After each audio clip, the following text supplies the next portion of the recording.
And the longer the strike drags on, the more of a ripple effect it will have across the national economy, as you heard. But what impact will it have on your wallet here in southern Colorado? We asked News 5's Eleanor Sheehan to find out.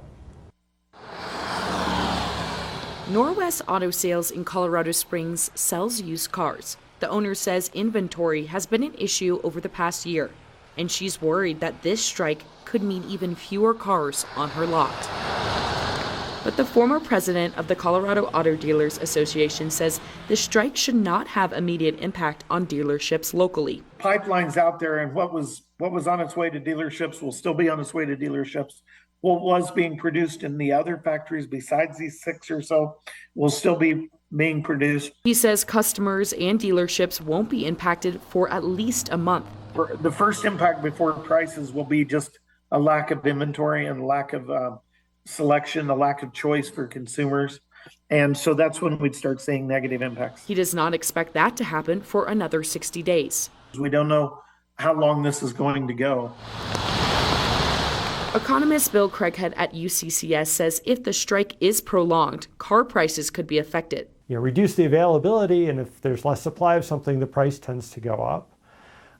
And if the supply of new cars is reduced, then that affects the price of used cars too. And that would be something that potentially could show up in the inflation figures if we had higher car prices.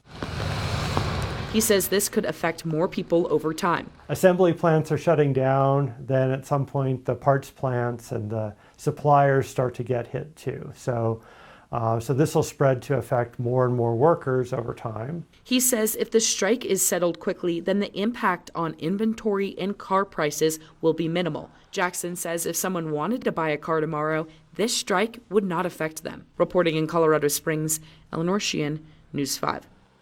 And the auto workers strike comes at the end of a summer where several large unions are taking action to try to improve pay and working conditions for employees. We continue our coverage now. Andy Cohen spoke with a local labor leader about the trend we're witnessing and bring us a little more perspective.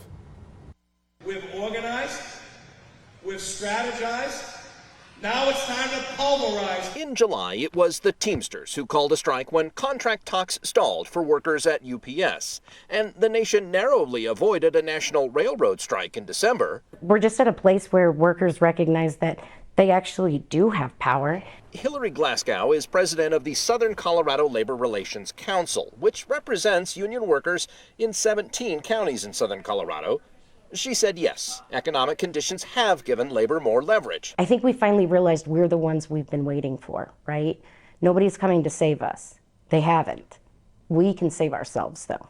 But she also believes a bigger factor driving this trend is the pandemic and the conditions millions of Americans faced when clocking in. All the frontline people who stayed at work, for my union, which is Colorado Winds, they couldn't just have people work remote who work inside prisons or state hospitals. Like, people had to show up, and people got sick, and people died.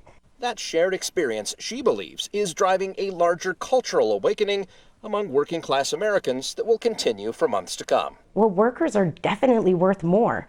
In Pueblo, Andy Cohen, News 5.